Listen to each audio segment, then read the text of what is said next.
I found out my ex got married the same way I found out I meant nothing to him. Through a blurry photo sent by a stranger at 20:17 a.m. He was smiling. The kind of smile he never gave me, even on our wedding day. And then I saw her face. My stomach dropped. My hands went cold. Because in that single second, I understood everything he had done to me, every lie, every silence, every calculated cruelty. The divorce papers were barely dry when he married his dream woman? That's what the caption said. A dream woman. I laughed. A sharp, broken sound escaped my throat as I stared at the screen. He used to call me that. Right before he stopped touching me. Right before he started coming home late. Right before he looked through me like I was already dead. I zoomed into the photo. Her eyes weren't happy, they were terrified. Of course, I whispered to the empty room. Now I know? 6 months earlier, he stood across from me in the courtroom. Hands in his pockets, bored, like we were returning a defective item instead of ending a marriage. You're too emotional, he said quietly, so the judge wouldn't hear. You drain me, I nodded. I always nodded back then. He took the apartment. He took the car. He took the friends. All I got was silence. And a signed piece of paper that confirmed I was officially replaceable. When it was over, he didn't look back. I cried in the bathroom stall for 40 minutes. Pressing toilet paper against my mouth so no one would hear me break. That was the version of me everyone remembers. The weak one. The discarded one. They don't remember what happens after a woman stops crying. The wedding photo haunted me. So I did what I'd learned to do very well during my marriage. I stayed quiet. I watched. I noticed details. The venue was expensive private estate. The guest list was small, strategic. His suit was new. Tailored. Paid for in cash. And her name. I knew that name. My heart started pounding. No. I pulled out an old phone I'd kept hidden in a drawer, the one he never knew about, scrolled through archived messages, old contacts, forgotten conversations. There it was. From 3 years ago. A woman who once messaged me late at night asking a single question. How long has he been lying to both of us? I never replied. I was still trying to save my marriage back then. Now she was wearing white, standing beside him, smiling for the camera like she was already trapped. I whispered. You poor thing. I didn't reach out to her, not yet. Revenge doesn't rush, it waits. It learns, it sharpens its teeth in the dark. I changed my routines. Deleted my social media. Let everyone believe I was still broken. Meanwhile I updated my resume, called an old contact. Took a job he never imagined I could get. Money changes things. Power changes everything.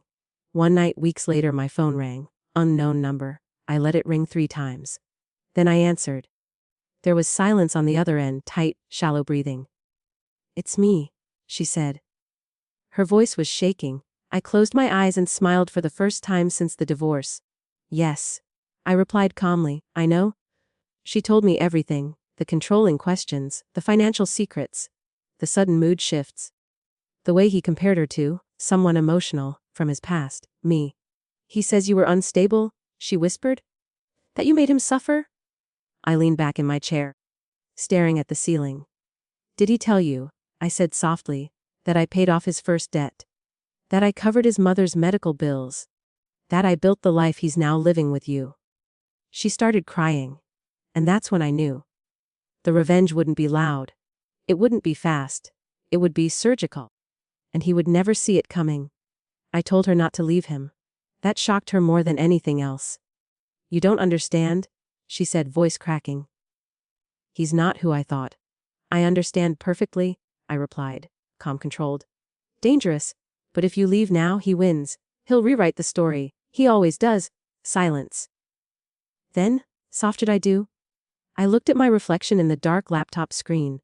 The woman staring back at me no longer begged to be loved. Stay, I smile. Let him think he chose right. That was the night the game truly began. He started appearing everywhere after that.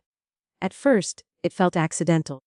A coffee shop near my office, a charity gala I attended for work, a mutual friend's birthday dinner. Each time, he looked unsettled. Like he'd seen a ghost but couldn't prove it.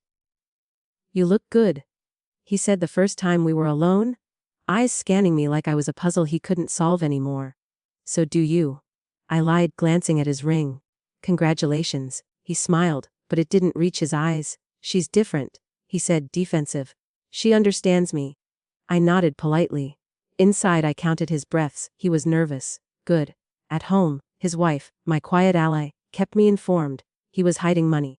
He was taking calls late at night. He was lying about work trips. He gets angry when I ask questions, she said once. Then he buys me things. I typed slowly, carefully. Keep the receipts, I told her, and forward me everything. She hesitated. Why are you helping me? I smiled at my screen. Because, I answered. I already survived him.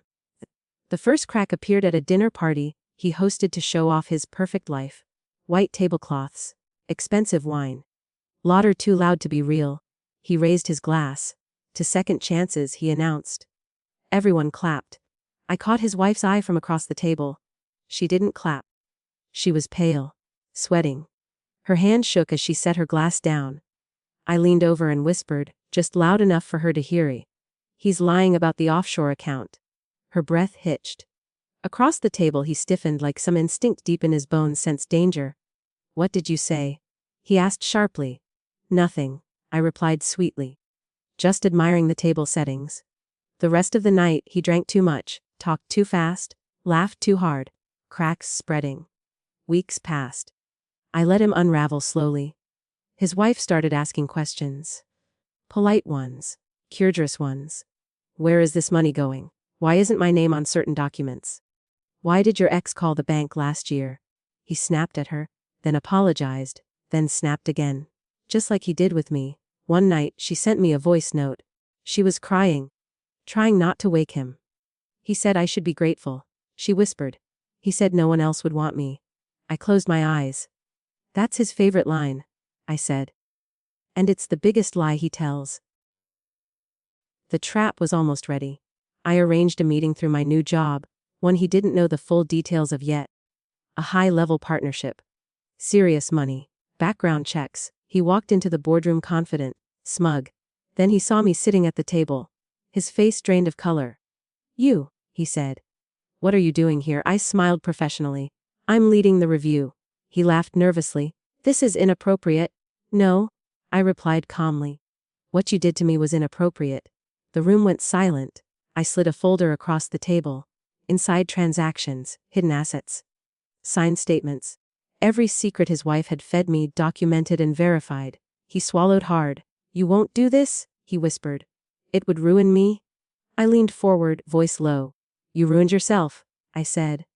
I just stopped protecting you. That night, his wife packed a bag. She didn't leave quietly. She left copies. To his lawyer, to the bank, to the company. When she walked out, she didn't cry. She just said one thing. She knows who you are. And now so do I. He called me at 3:11 a.m. drunk. Furious. Panicking. You planned this? He slurred. You used her? I listened, silent. You think you've won, he hissed. You think this ends me? I finally spoke. No, I said softly. This is just the part where everyone stops believing you. He screamed my name. I hung up. The news broke quietly. Investigations. Frozen accounts. Partnerships dissolved. Friends stopped answering his calls. He tried to reach me again. Emails, messages. Apologies wrapped in blame. I never responded. The last time I saw him was outside the courthouse. He looked smaller. Older, hollow. As he passed me, he whispered, You destroyed my life. I leaned in. Close enough for him to smell my perfume, the same one he once loved. No, I said. I survived it. I walked away. But the story isn't finished yet. Because there's one secret I haven't told anyone. One final move still waiting. And when it lands, he won't just lose his future. He'll finally understand his past. I'm still writing. I didn't plan to see him again. Life doesn't usually give neat final scenes. It gives aftermaths, echoes. Long shadows that follow you when you think you're done. But 3 months after the investigation started, he showed up at my office. Unannounced. Security buzzed me. There's a man here insisting you'll want to see him. I already let him up? I said.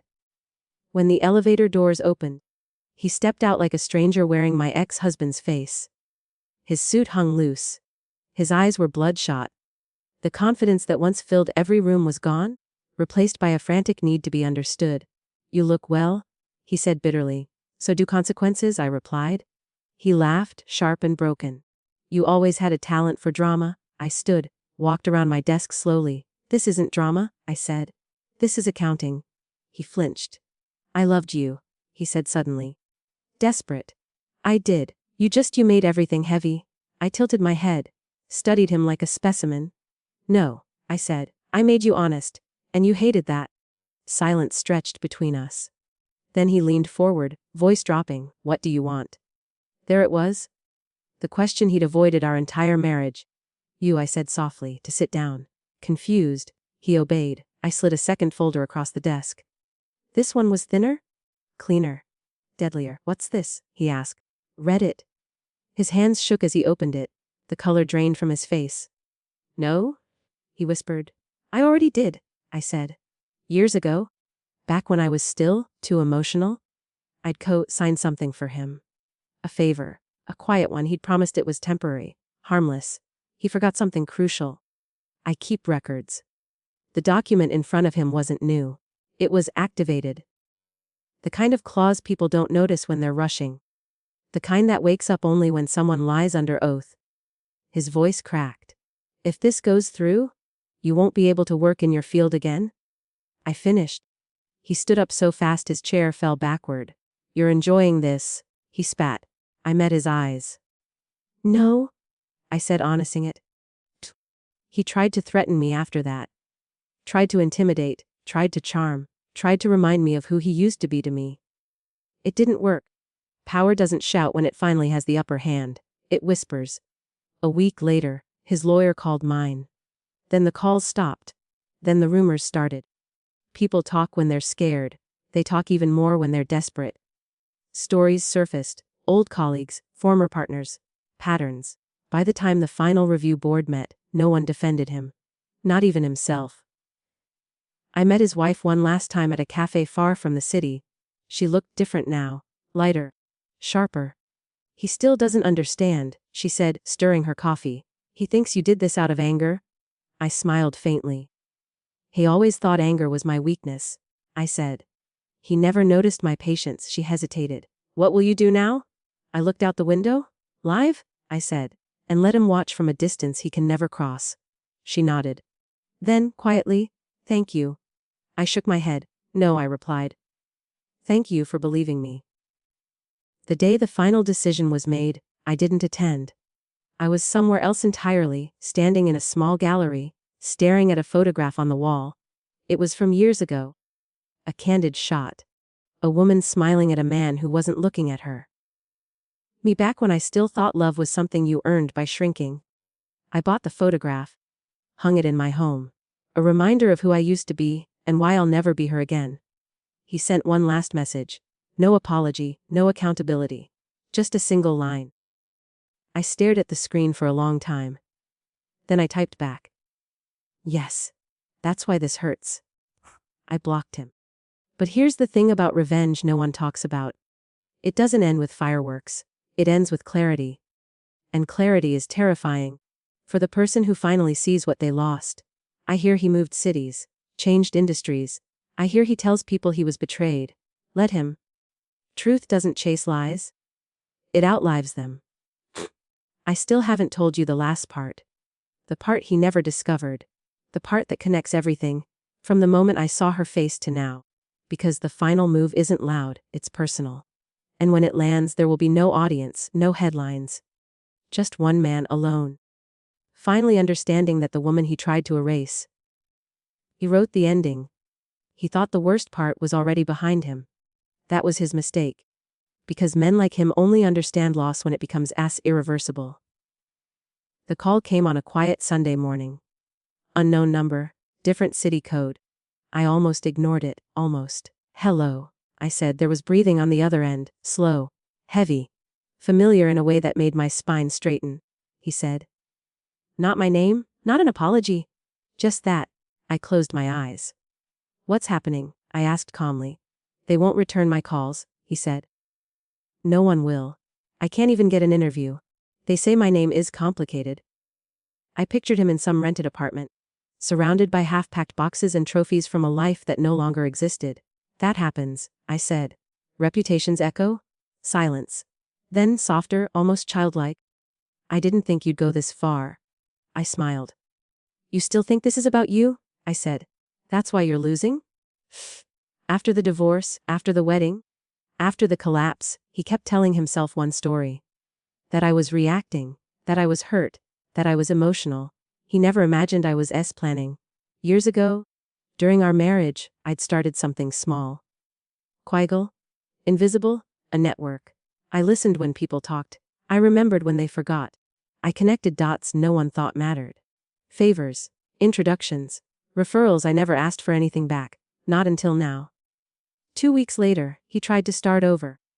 New name on his resume. New industry. But industries talk, and patterns don't disappear just because you change scenery. He made it to the final round of interviews. Then silence again. This time he showed up at my building at night. Security called the police. I watched from my window as he argued on the sidewalk, hands shaking, voice cracking. He looked up. Saw the light on. Saw me. For a moment, our eyes met across the distance. I didn't wave, didn't smile. I simply turned off the light. He started drinking more after that. I know because his former wife told me. She hadn't spoken to him in months, but he'd left her a voicemail by mistake, meant for someone else. His voice was slurred, angry. Afraid. She ruined me, he said. She knew who I was before I did. The truth scared him more than the punishment. The final move wasn't about money, or status, or public humiliation. Those were easy. The final move was about identity. You see, there was one last document, one last signature. From years ago. From a time when he trusted me enough to let me handle things he didn't understand. A contingency. I triggered it quietly. No announcements, no confrontation. Just a letter sent to the right office. Then another. Then another. 3 months later, he was officially unrecognizable in his own field. Not blacklisted, worse. His credentials questioned. His history flagged. His credibility permanently marked.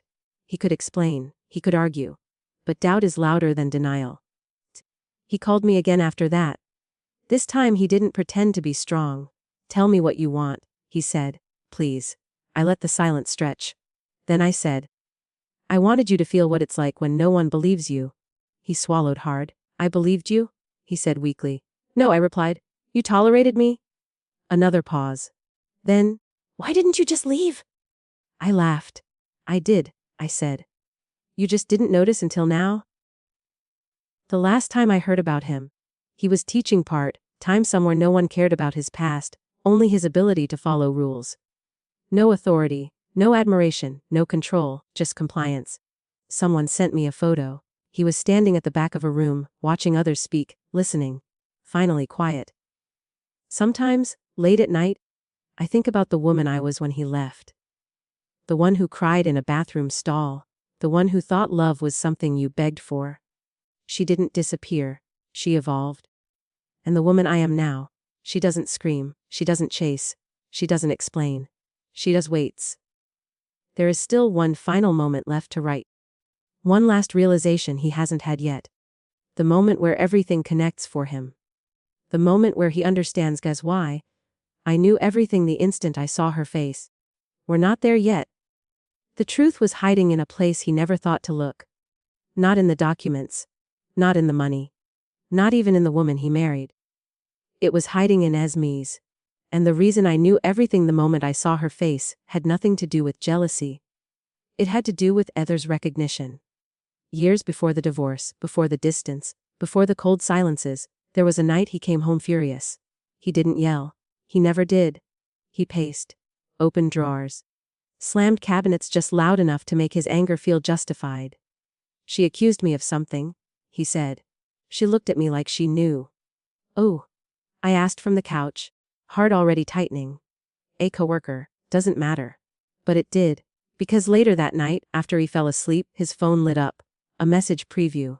A woman's name. The same name as his future wife. The message read, I saw the files. Don't lie to me again. I didn't confront him. I took a photo, I saved it. Back then, I still loved him. so I didn't act. But I remembered. That memory came rushing back when I saw the wedding photo. Her face wasn't the face of a woman who won. It was the face of a woman who had already been warned, and chose comfort over truth. I knew that look because I once wore it. After his career collapsed, something else began unraveling. People he thought were distant started resurfacing, old colleagues, former partners, even an ex-mentor. Not to help him, to as confirm. Patterns don't disappear. They just wait for someone to connect them. And I had been connecting them for years. I started receiving emails from strangers. Short ones. Careful ones. I heard you might know something. He mentioned your name once. Did you ever feel like something wasn't right? I never answered directly. I just forwarded what I had. Receipts don't argue, they accumulate. One night, his former wife, no longer my ally, no longer my responsibility, sent me a final message. He asked me about you. She wrote. He wants to know why you're always 2 steps ahead. I stared at the screen for a long time. Then I typed, because I stopped believing his version of reality. She didn't reply. She didn't need to. He tried to rebuild his image online. New profile, new bio. Carefully chosen words. Consultant, advisor, experienced leader. But every time he posted, someone would quietly comment. Didn't you work under investigation? Weren't there issues at your last firm? The comments would disappear. But screenshots live forever. The real collapse came when he tried to tell his story. A podcast. A long-form interview. His chance to control the narrative. He spoke calmly. About betrayal. About a vengeful ex. About how success attracts enemies. He almost sounded believable. Until the host paused. There's something I want to ask you, she said. We received documentation contradicting several things you just said. His smile froze. The clip went viral. Not because of what he said, but because of the silence afterward. That moment when a man realizes his words no longer protect him. He sent me a letter after that. Not an email, not a text. A handwritten letter. He used to say handwriting was intimate. Honest, the letter was messy, uneven. He wrote about regret, about misunderstanding, about how I always made him feel small. That part made me laugh. At the bottom, one sentence stood out. You knew who I was before anyone else. I folded the letter carefully. Put it in a drawer. He was right. But not in the way he thought. I didn't know who he was because I was intuitive. I knew because I watched him lie when he didn't think it mattered. Small lies. Convenient lies. Lies told to test boundaries. And every time I stayed quiet, he told himself I didn't notice. Silence trained him. Patience taught me. The final thread started pulling when an internal review reopened. Not criminal. Worse, ethical. His past decisions were re-evaluated under new standards. Standards shaped by people I'd helped years ago. People who trusted my judgment. No accusations, just questions. Questions he couldn't answer without contradicting himself. Again. I ran into him one last time by accident. A grocery store. Late evening, empty aisles. He looked at me like I was the last person on earth who knew his real name. You planned your life around destroying mine, he said, voice low. I picked up a bottle of olive oil. Checked the label. No, I replied. I planned my life around surviving you. He stepped closer. Was she part of it? He asked. My wife. I met his eyes. She was a mirror, I said. You just didn't like what it showed. For a moment, I thought he might cry. Instead he laughed. Bitter, cracked. You think you're better than me now? I finally looked at him fully. I think, I said slowly, that I no longer need you to understand. I walked away. That wasn't the end. Because the last realization, the one that will truly break him, hasn't happened yet. It will come quietly. On an ordinary day. When he finally understands that the woman he married wasn't my replacement. She was my confirmation. Proof that the problem was never me. And when that thought lands, when it sinks in fully, he won't rage, he won't fight. He'll sit alone somewhere, replaying every moment he underestimated the woman who loved him when he had nothing. And he'll realize too late. I didn't take revenge to punish him. I let him live long enough to see himself clearly. We're still not done. The last layer is the most personal one. And when you're ready for it, he understood it on a Tuesday. Not during a fight. Not during a failure. Not even during loneliness. He understood it in a moment so ordinary it felt cruel. He was standing in line at a small bank branch. One of the few that would still take him without questions, when the woman in front of him turned around. She looked familiar. Not because she was important. Not because she was beautiful. Because she looked free. She smiled politely, the way people smile when they don't owe you anything. And suddenly, without warning, my face appeared in his mind. Not the angry one he tells people about. Not the vengeful ex. The quiet one. The one who used to sit across from him at dinner, listening while he talked about himself for hours. The one who learned his habits, his rhythms, his weaknesses. The one who stopped arguing long before she stopped paying attention. And that's when it finally hit him. I didn't change after the divorce. I just woke up. He went home and opened a drawer he hadn't touched in years. Old documents, old photos, old versions of himself he once believed in. At the bottom was something he'd kept without knowing why. A card I'd written him early in our marriage. My handwriting was neat. Careful. I see you. Even when you think I don't. He sat down. For the first time in his life, there was no one to blame. Not me, not his ex-wife, not bad timing, not jealous enemies. Just him. And the realization was devastating. Because he finally understood the truth I had known all along. He didn't lose me because he chose someone else. He lost me because he thought love was something you could neglect and still own. Meanwhile, my life kept expanding. Not loudly, not dramatically. Just forward. I traveled. I laughed without checking my phone. I slept deeply. People asked about him sometimes. I never corrected them. I never defended myself. I didn't need to. My peace spoke louder than explanations ever could. The last thing he ever sent me came months later. No subject line, no apology. Just one sentence. You were the only one who truly saw me. I read it once. Then I deleted it. Because seeing someone clearly is not the same as staying. Here's the ending he'll never hear from me. I didn't destroy him. I removed myself. And when someone like him loses access to the person who made him feel important, the collapse feels like punishment. I used to think revenge meant taking something back. I was wrong. Real revenge is walking away with your dignity intact, your silence sharp, and your future untouched by their shadow. He married his dream woman. I became my own. And the moment I saw her face, I knew everything. Not because she replaced me, but because she proved I was never the problem.